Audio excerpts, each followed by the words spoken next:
మీకు తోటి ప్యానలిస్ట్ కి 9 టీవీ వీక్షకులందరికీ శుభ సాయంత్రం అండి. ఈరోజు ఒక ఆంధ్రప్రదేశ్ చరిత్రలో ఒక స్వర్ణాధ్యాయం అండి. స్వర్ణంతో లిఖించిన రోజు. ఎందుకంటే ప్రధానమంత్రి నరేంద్ర మోడీ గారు అన్నట్లుగా గ్రహణం వీడిపోయింది. ఇకపై చంద్రబాబు నాయుడు గారు, మిత్రులు పవన్ కళ్యాణ్ గారు ఇది మనం చెయ్యాలి, ఇది మనమే చెయ్యాలి అని చెప్పారు. ఏ రకంగా ఇంద్రుడికి అమరావతి ఒక శక్తి కేంద్రమో అలాగే స్వర్ణాంధ్ర ఆంధ్రప్రదేశ్ కి ఈ అమరావతి ఒక నగరం కాదు, ఒక శక్తి అన్నారు. ఈ శక్తి స్వర్ణాంధ్ర భారతదేశానికే ఒక ఊర్జ అంటే ఒక శక్తిని ఇచ్చే విధంగా ఉండాలి. సో అందుకనే శక్తివంతుడైనటువంటి పవన్ కళ్యాణ్ గారు అలాగే మిత్రులు చంద్రబాబు నాయుడు గారు ఇది మనం చెయ్యాలి, మనమే చెయ్యాలి అని చెప్పి 1-2 సార్లు చెప్పారు. సో ఈ సందర్భంగా ఈ అద్భుతమైనటువంటి పునర్నిర్మాణ పనులు శంకుస్థాపన జరిగిన సందర్భంగా ప్రధానమంత్రి నరేంద్ర మోడీ గారికి ధన్యవాదాలు తెలియజేస్తూ రాష్ట్ర ప్రజలందరికీ, ముఖ్యమంత్రి గారికి అందరికీ అభినందనలు, శుభాకాంక్షలు అండి.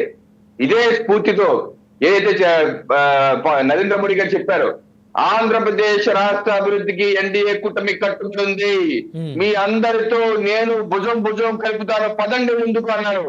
మన ముందున్నది లక్ష్యం 2029కి వెళ్లే లోపు 3 సంవత్సరాలకే ఏదైతే అమరావతికి కావాల్సిన మౌలిక వసతుల కల్పన పూర్తి చేయవలసిన బాధ్యత మన మీద ఉంది, మనందరం మీద ఉంది.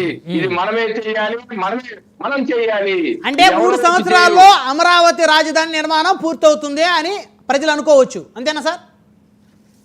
అమరావతి మౌలిక వసతుల కల్పన ఏదైతే దాంట్లో మెన్షన్ చేశారో ఈ రోజు నూతన సెక్రటేరియట్ అలాగే హైకోర్టు సెక్రటేరియట్ ప్లస్ హెచ్ఓడి 5 టవర్లు, ట్రంక్ రోడ్లు, under ground drainage, under ground electrical cables, అలాగే 3 రిజర్వాయర్లు, ల్యాండ్ పూలింగ్ ఇచ్చిన ల్యాండ్స్ డెవలప్మెంట్, అలాగే మినిస్టర్లు, ఎమ్మెల్యే క్వార్టర్స్, మౌలిక వసతులు, పార్కులు, ఈ యొక్క మౌలిక వసతుల కల్పన. దీంతో అమరావతి అయిపోదండి. అమరావతి పూర్తిగా అవ్వాలి అంటే ఒక 10-15 ఏళ్ళు పడతాయి. కానీ మేజర్ గా మనకి మౌలిక వసతులు అయిపోయి అనుకోండి, that will be growth engine. ఒకసారి మౌలిక వసతులు కల్పన అయిపోతే అన్ని తరంతరాలు వస్తూ ఉంటాయి. ఉదాహరణకి రోడ్డు, డ్రైనేజ్, ఎలక్ట్రిసిటీ లేకుండా మీరు 99 ఆఫీస్ తీసుకెళ్లి అమరావతి రోడ్లు, డ్రింకింగ్ వాటర్, డ్రైనేజీ 3 ఉంటేనే ఎవరైనా వచ్చి అక్కడ స్థిర నివాసం ఏర్పరచుకోవాలనేటువంటి ఆలోచన ఉంటుంది. అవునండి, అందుకనే అన్నాను. అందుకనే మేము 2029 ఎన్నికలకు వెళ్లే లోపు డబ్బులు రెడీ, 49,000 కోట్లు రెడీ, మ్యాన్ పవర్ రెడీ, ఆ ఆలోచన రెడీ, శక్తి రెడీ. చంద్రబాబు నాయుడు గారు, పవన్ కళ్యాణ్ గారు ఉన్నారు.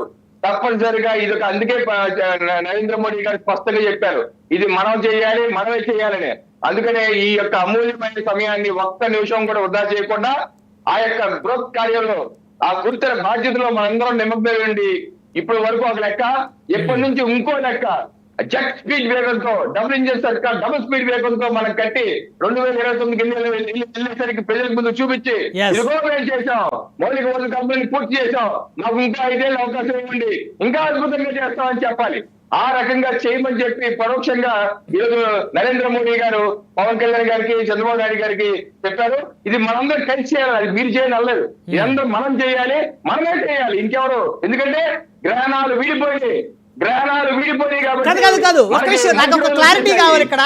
పెద్దిరెడ్డి రవికిరణ్ గారు, ప్రధానమంత్రి గారు గ్రహణం వీడిపోయిందని అనాల్సిన అవసరం అండి. గ్రహణం అంటే ఏంటి? మరి గత 5 ఏళ్ళు ఎందుకు అనలేకపోయారు గ్రహణం పట్టింది రాష్ట్రానికి? అదే అన్నప్పుడు ప్రధానమంత్రి అనేది కూడా ఎప్పుడు ఎవరి పేర్లు ఎత్తుకోరండి. మీరు ఏ ప్రసంగం అన్నా చూడండి, అంటే రాహుల్ గాంధీ గారి పేరు ఎవరి పేరు పరోక్షంగా చెప్తారు. అందులో తెలుగు వాళ్ళకి అర్థమవుతుంది. ఇక్కడ నేనేం అర్థం చేసుకున్నానంటే గ్రహణం వీడిపోయిందంటే జగన్మోహన్ రెడ్డి గారు దిగిపోయారు కాబట్టి గ్రహణం వీడిపోయిందని ఆయన అన్నారేమో అని చెప్పేసి మాకు అలా అర్థమైంది కొంతమందికి. మీకేం అర్థమైంది? మీకే కాదు, బుద్ధిపూర్వం ఉన్న వాళ్ళకి అందరికీ అర్థం అవుతుంది. ఎందుకంటే సమజ్దార్కు ఏ ఇషారా కావ్యే గుర్తున్న వాడికి ఎవరికైనా అర్థం అవుతుంది. మోడీ గారు ఎప్పుడు డైరెక్ట్ గా ఎవరి పేర్లు ఎత్తుకోరు. సో అందుకనే ఇకపై మనం స్పీడ్ గా వెళ్ళాలండి.